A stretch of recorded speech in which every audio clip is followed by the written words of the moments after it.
Frères humains, laissez-moi vous raconter comment ça s'est passé. Il s'agit d'une sombre histoire, mais édifiante, un véritable conte moral.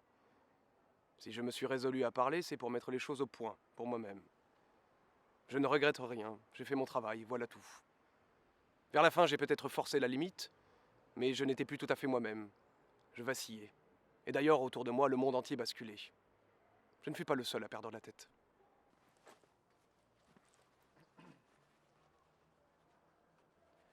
Parlons mathématiques. Le conflit avec les bolcheviks a duré du 22 juin 1941 à 3 heures du matin jusqu'à officiellement le 8 mai 1945 à 23h01, ce qui fait 3 ans, 10 mois, 16 jours, 20 heures et 1 minute. Pour le programme dit de la solution finale, on compte 572 043 morts par mois, 131 040 morts par semaine, 18 770 morts par jour, 782 morts par heure et 13,04 morts par minute. Toutes les minutes, de toutes les heures, de tous les jours, de toutes les semaines, de tous les mois, de chaque année durant la période indiquée, soit 3 ans, 10 mois, 16 jours, 20 heures et 1 minute. Que ceux qui se sont moqués de cette minute supplémentaire considèrent quand même que cela fait 13,4 morts par minute en plus.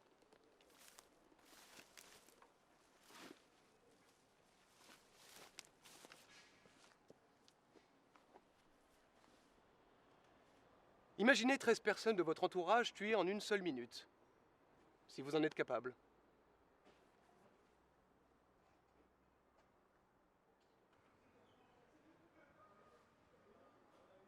La première nuit, je restais longtemps éveillé. Je songeais aux Juifs qui viendraient le lendemain. Je trouvais la méthode adoptée bien injuste. Seraient punis les Juifs de bonne volonté, ceux qui auraient mis leur confiance en la parole du Reich allemand. Quant aux autres, les lâches, les traîtres, les bolcheviks, ils resteront cachés, on ne les trouverait pas. C'est à ça que je songeais la première nuit.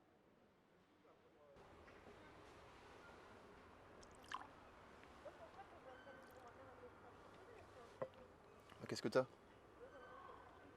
T'as confié une mission. C'est pas rien ça. Si on l'a réussi, ça peut nous ouvrir plein de portes. Les choses sont en train de bouger. Et ça va faire de la place pour nous. Pour les mecs qui savent saisir le moment. Le malheur, il faut s'y confronter. L'inévitable est la nécessité. Il faut toujours être prêt à le regarder en face et accepter de voir les conséquences qui en découlent. Fermer les yeux, ce n'est jamais une réponse. J'étais heureux de partir en Ukraine. J'étais sûr que ce serait un voyage intéressant. Je pensais qu'une chose comme cela, c'était un problème grave, mais qu'il fallait s'y confronter et le résoudre.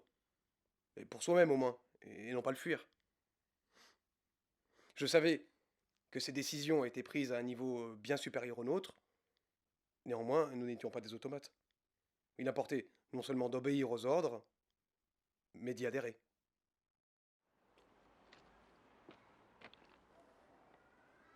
C'est plus une fosse là, c'est une piscine.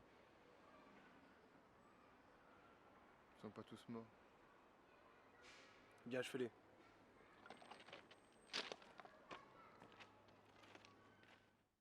Le village se trouvait au bord d'une large rivière. C'était un bourg mix. Les paysans galiciens vivaient d'un côté et les juifs de l'autre. À notre arrivée, je trouvais les cordons déjà déployés. Et des cris qui émanaient des bois, et certains juifs allaient et venaient entraînant les pieds dans un silence maussade d'hommes mornes, attendant la mort.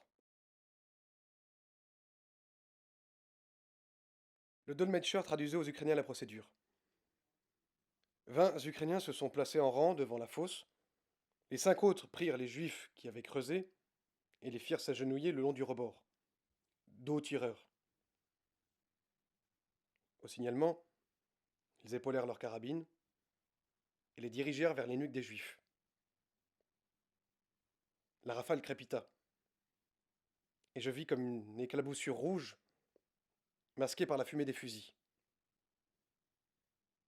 La plupart des tués volèrent en avant, le nez dans l'eau, et 2 d'entre eux restèrent couchés, recroquevillés sur eux-mêmes au bord de la fosse.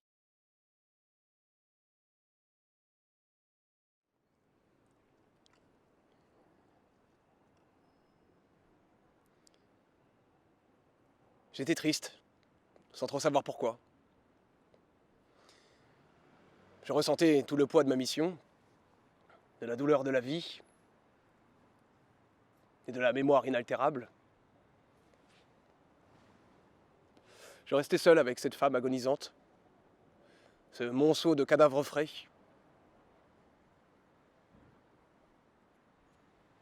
Seul, avec la cruauté de mon existence et de ma mort encore à venir.